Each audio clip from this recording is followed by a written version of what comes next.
Salut, pardon pour la lumière, elle est très mauvaise.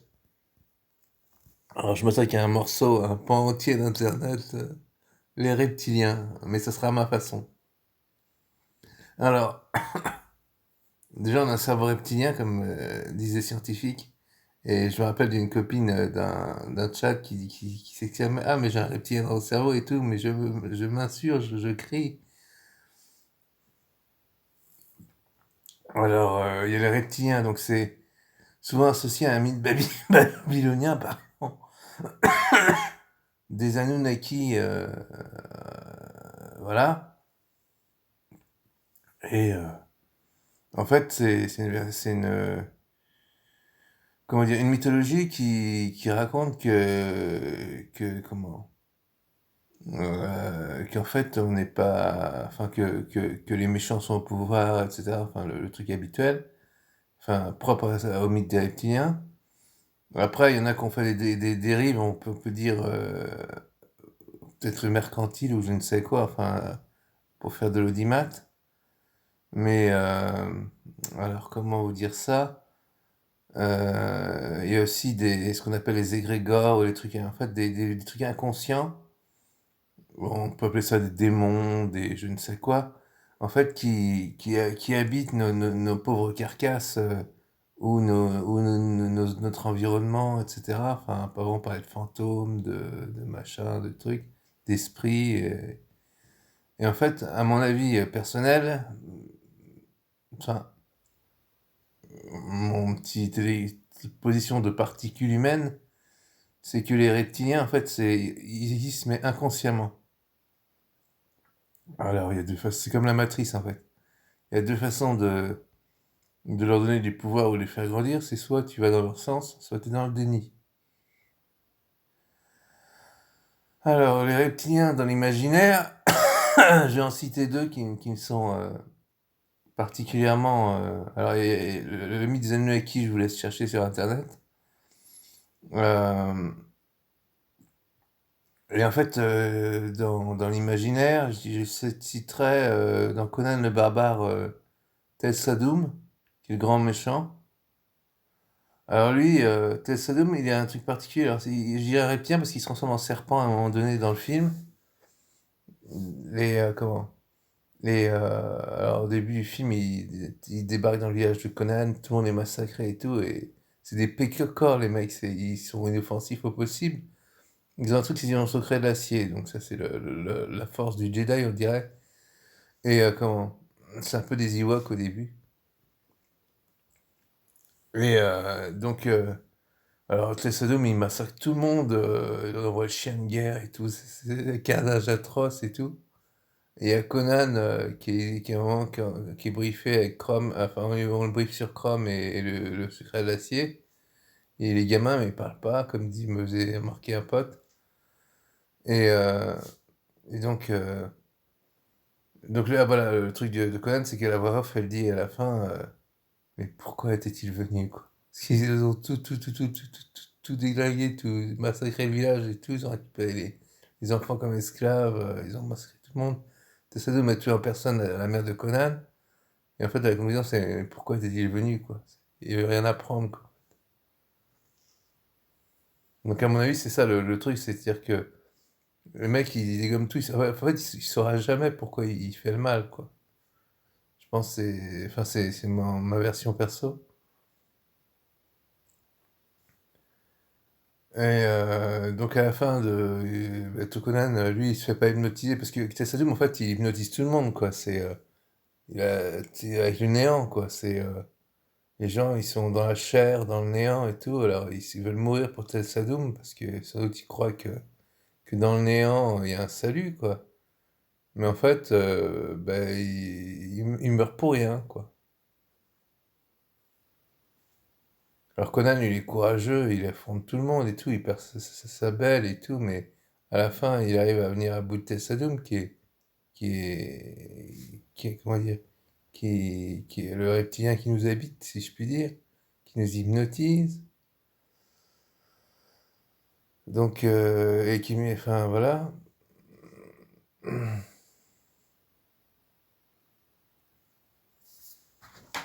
Le deuxième reptilien de l'imaginaire, pour moi, c'est la série V, l'ancienne, qui datait de, je sais plus si c'est les années 80 ou je sais plus quoi. Ou alors, c'est les reptiliens, ces extraterrestres, ils arrivent déguisés en humains, donc incognito, quoi. Forme humaine et tout. Ils ont juste quelques petites différences et tout. Enfin, c'est un peu le schéma des envahisseurs habituel, mais là, c'est beaucoup plus sournois. Peut-être adapté à l'époque ou à une autre, je dirais encore. Et donc, ils se présentent en bienfaiteurs et tout, ils vont guérir le cancer, ils vont proposer plein de trucs et tout. Et tout le monde dit ouais, ouais, super et tout. Il n'y a qu'une version des faits à la télé et tout. Et il y a une espèce de déni en permanence et tout. C'est dédié aux résistants passés, présents et futurs à l'époque dans la série.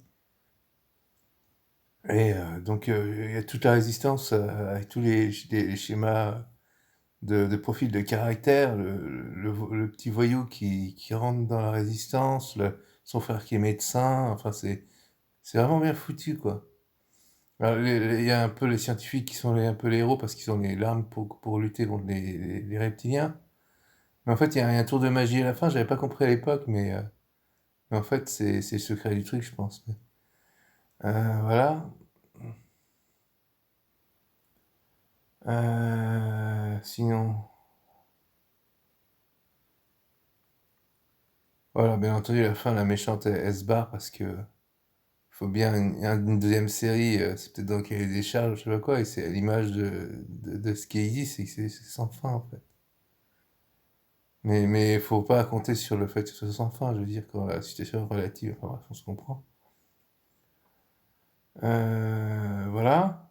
Donc, voilà, et tiens, il nous mange et tout, il mange les humains. Mais ça, on le voit pas. On le découvre. Voilà, donc bon, ben voilà. Donc c'est l'imaginaire. Et puis, donc je pense que c'est ce qui nous habite, en fait, les reptiliens, c'est notre part de crédulité ou de mauvaise intention, quoi. Alors je vais finir sur deux trucs. Je vais venir comme ça vient, parce que moi, il faut que j'inscrive ça dans le quotidien, les vidéos que je fais, parce que là, on est dans la nuit. Je travaille pas au sens habituel du terme. Donc mais j'ai un environnement chaotique, c'est un peu mon mode de travail, entre guillemets, à moi. Bon, alors je sais plus ce que je vais dire, oui, donc oui, je vais vous parler de ce qui vient au fur et à mesure. On fait ça. Donc le grand enculé, donc ça excusez-moi le mot, le juron, c'est ceux qui servent le diable, en fait, comment dire, c'est le paradoxe. C'est que quand tu fais le mal, en fait, tu t'attends pas à être puni en retour parce que sinon tu le fais pas. Enfin, il y en a peut-être qui le font, mais à ce moment-là, ils s'en foutent et je peux rien pour eux, quoi. Mais le problème, c'est le grand enculé, c'est que dans le scénario habituel, quand t'encules tout le monde, même Scarface, quoi, à la fin, tu te fais enculer par plus enculé que toi, quoi. Le problème du plus grand enculé du monde, de l'univers, de la Terre ou du multivers, à la limite, c'est que il croit qu'il sera jamais enculé, quoi. Le problème, c'est comme dans l'épisode 1 de Star Wars, où les poissons est toujours plus gros pour le bouffer entre eux, ben, je pense que ma théorie perso, c'est qu'il y a toujours plus grand enculé que toi, quoi. Même si t'es diable, quoi. Il y a encore un diable encore plus enculé, quoi. Enfin, je sais pas. Là, je m'aventure, hein. J'essaie de mettre l'existentiel dans le quotidien et, je veux dire, l'infini dans une bouteille, quoi. Euh, et donc, j'ai Ghost in the Shell où je voulais venir, effectivement. C'est-à-dire que on conserve notre part d'humanité, donc c'est la force, c'est ce qui nous, c'est notre part non reptilienne, si je puis dire, d'Ewok ou de Jedi, ou de ce que tu veux. Et en fait, là où je voulais en venir, je sais plus moi. Euh, ouais, Gandhi qui disait, vous êtes 800 000, nous sommes 800 millions. Enfin, je veux dire, même si, enfin, enfin voilà quoi. Qu'est-ce que je veux dire? Je mets une petite pause parce que moi aussi je fatigue, hein. Je suis comme vous. Alors je sais pas si ça passera, mais puisqu'on parlait de tout ça, euh, en Corée par exemple, il y a un Gus qui arrive à mettre à genoux tout un peuple, quoi. Un mec, pas deux, pas trois, pas 1000, un type. Alors, les gens ils veulent pas, mais ils le font quand même. Bon, s'ils survivent comme ça, tant mieux, je veux dire. Ensuite, plus concrètement, euh, donc ouais. Après, t'as la guerre 14-18, c'était un peu pareil, tout le monde avait peur. Bon. La différence entre le samouraï, en fait, et le... Alors, c'est très théorique, hein, moi, je suis rien du tout, hein. Voilà, je suis aussi lâche que tout le monde, hein. Mais alors, la différence entre le samouraï et le mec de la guerre 14-18, c'est que le samouraï, il va pas à la guerre pour revenir, quoi. Donc, c'est le modèle héroïque, c'est le chevalier de nos contes. Et donc, voilà, donc, quel monde on veut pour nos enfants? Est-ce qu'on... Enfin, bon, voilà, c'était une réflexion du moment, hein, je fais ça en direct. Il y avait une nonne zen qui disait qu'elle avait eu le cancer et qu'elle voyait le cancer en fait comme des cellules en fait qui veulent pas mourir. Alors la cellule, au bout d'un moment, elle se suicide pour laisser place aux autres. Et la cellule cancéreuse, elle veut pas se suicider, donc en fait, c'est un peu, comment dire, la métaphore humaine, quoi. C'est-à-dire que ben, elle a eu le cancer, quoi, donc c'est que qu'on y passe, quoi, même si on est égoïste, en fait. Bien sûr, elle était face aux résistances, elle avait son avidité, et je vive, quoi. Mais elle avait le cancer. Alors après, quand on peut aller au boulot comme ça, un peu au casse-pipe, hein, et moi le premier, puisque je suis comme vous, et faut que je finisse là-dessus, ouais. Donc le scénario hollywoodien où Jésus sur la croix nous dit que si on est héroïque, on meurt. Bon, ben, c'est sûr que comme ça, c'est réglé. Et à ceux qui y croient, bon, ben, continuez, quoi. Et puis, il y a d'autres qui essayent de prendre du recul. J'ai eu cette chance de pouvoir le faire. Je suis, comment dire, mort en tant qu'étudiant sur la copie de maths, mais ça m'a sauvé, entre guillemets. Mais c'est ce qu'on appelle l'éveil spirituel à notre époque, avec la nuit noire de l'âme, qui est la traversée du désert, on appelait ça. Et donc, moi, j'ai un ami, pareil. Donc, après, ça dépend ce qu'on retient, je veux dire. Lui, il a été mis au banc de la société, il avait travaillé dans le social. Et comment dire, ben, il s'est retrouvé, au bout d'un moment, il avait coupé les ponts avec tout, sa famille, sa femme, son fils et tout.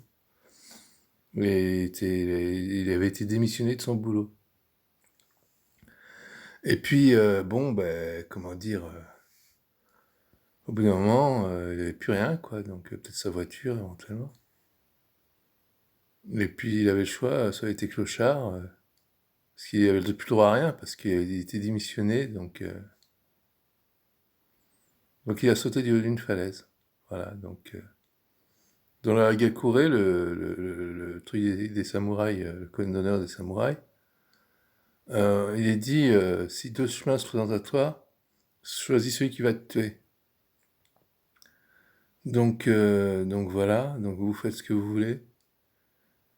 Bon, il se trouve que coup de bol, ben, enfin coup de bol ou pas, je sais pas.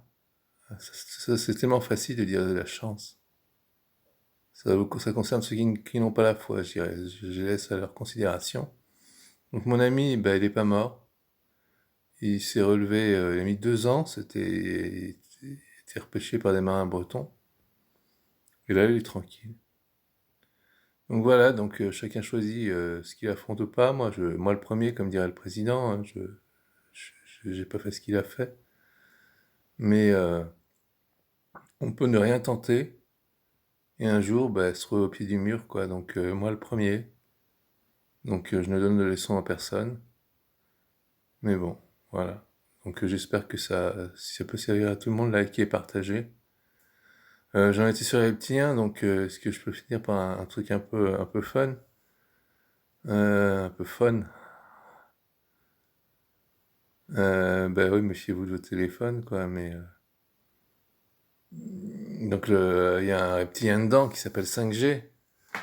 Alors je vais pas faire de la contre-pub par rapport à un pouvoir économique, mais bon, moi les drones, ça me branche pas trop, donc je vais m'écarter un peu du milieu urbain, sans doute.